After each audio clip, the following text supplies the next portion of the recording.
Baik Bapak Ibu, saudara terkasih dalam nama Tuhan Yesus Kristus, mari kita persiapkan hati kita bersatu di dalam doa.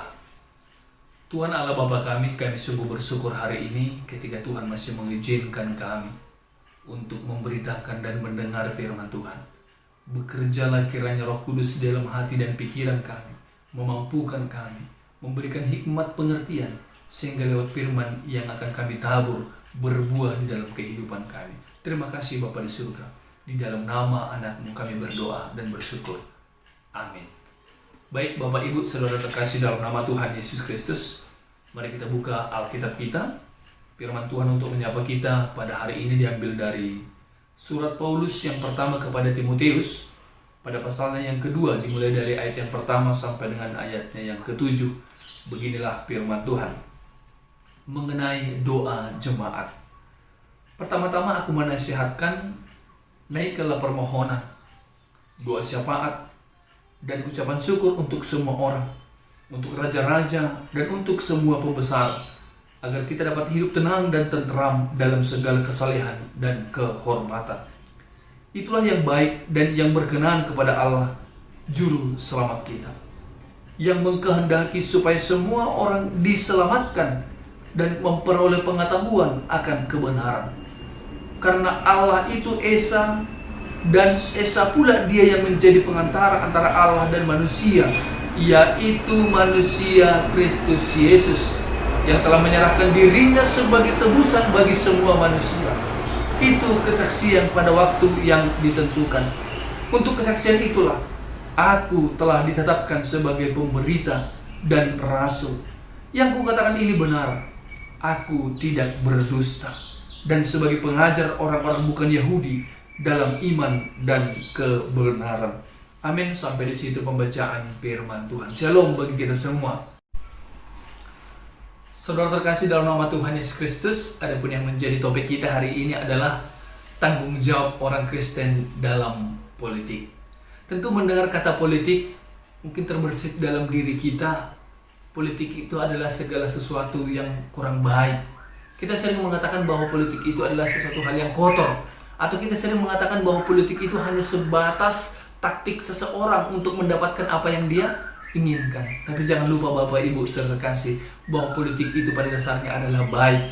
Politik itu adalah bagaimana supaya mewujudkan kebaikan kita secara bersama-sama.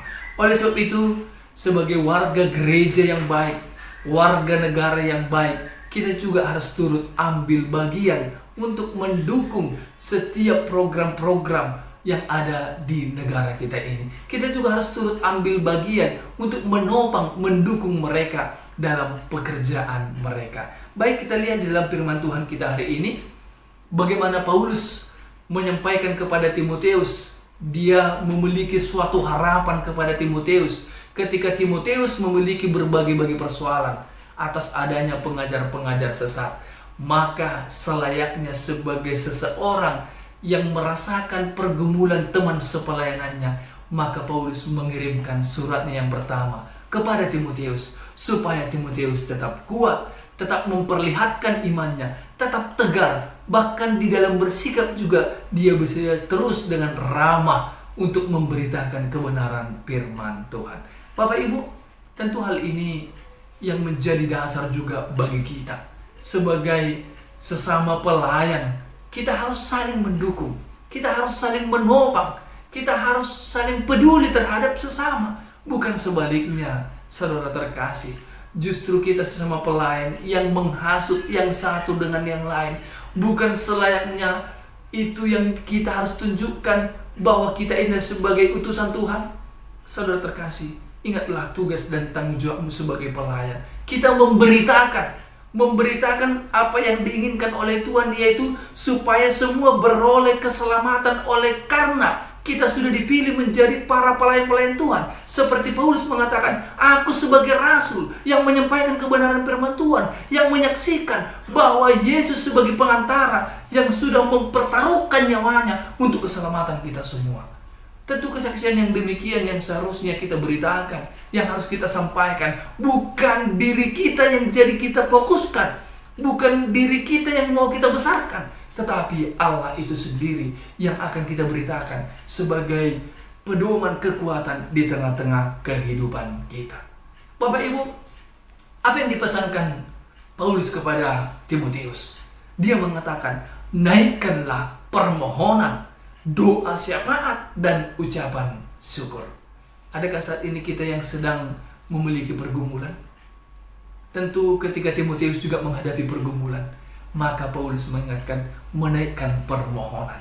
Dan orang yang bermohon, harus kita ingat, orang yang bermohon adalah orang yang mengakui keterbatasan dirinya. Dan dia mengakui ada kekuatan lain di luar daripada dirinya, sehingga dia memohon kepada Allah. Dan dia juga harus mampu merendahkan dirinya. Ketika dia bermohon, menyampaikan segala sesuatu, berarti ada kesadaran, ada hubungan yang harus kita bangun antara kita dengan Allah. Kita memohon kepadanya. Kita membangun hubungan dengan Dia. Apa yang kita mohonkan di dalam doa syafaat kita? Yaitu jelas dikatakan di dalam ayat yang kedua, doa syafaat kita mendoakan para raja-raja dan pembesar-pembesar. Siapakah saat ini raja-raja dan pembesar, Bapak Ibu terkasih? Apakah memang kita tidak beruntung sekali? Kita bersyukur kalau para pembesar dan para raja-raja itu sudah melakukan tugas tanggung jawabnya dengan baik dan benar? Tentu ini yang menjadi harapan kita. Ini yang menjadi dambaan kita. Agar negara itu merupakan sebagai suatu alat Tuhan untuk mensejahterakan umatnya.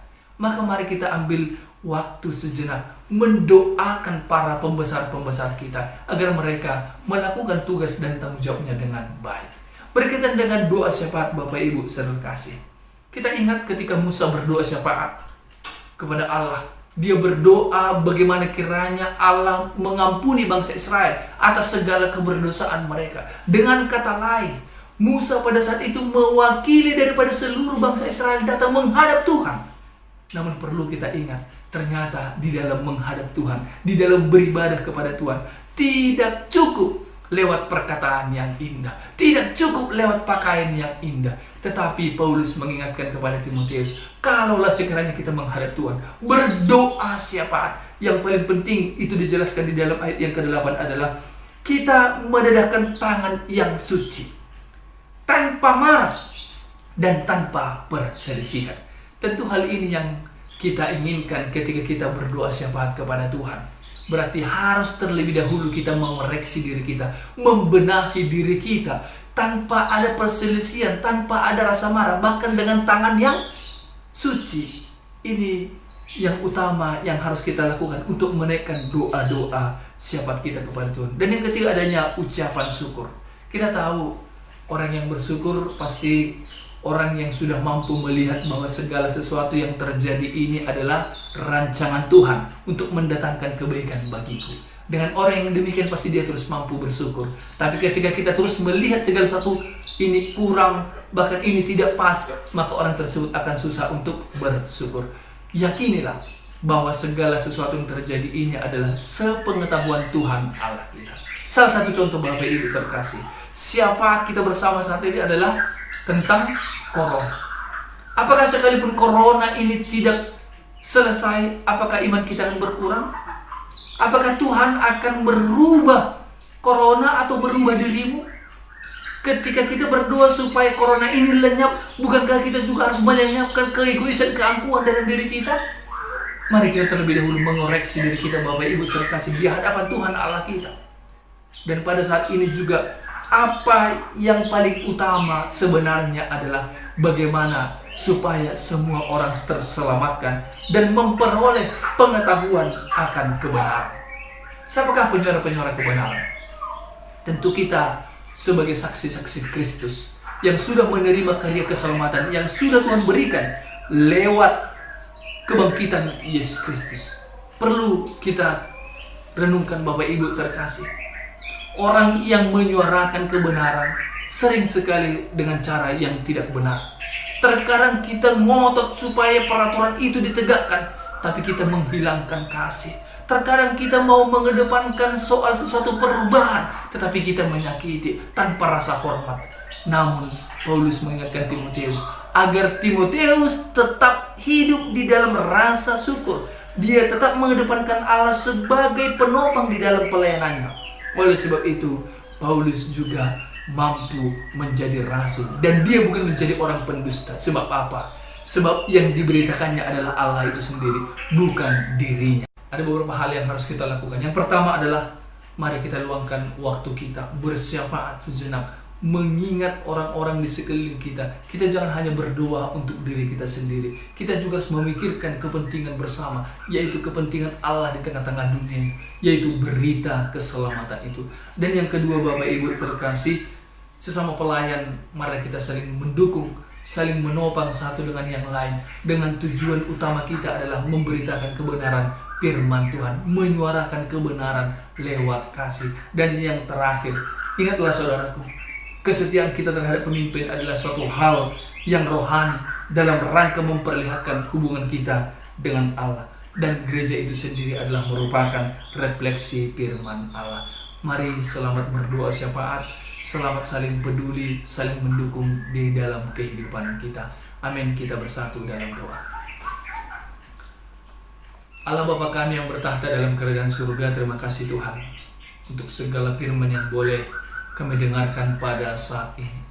Biarlah kami menjadi pendoa-pendoa syafaat melalui kehidupan kami, di mana kami terlebih dahulu memperbaharui diri kami, hidup di dalam kekudusan dan kesalehan, kehormatan, oleh karena Tuhan sudah menguduskan kami.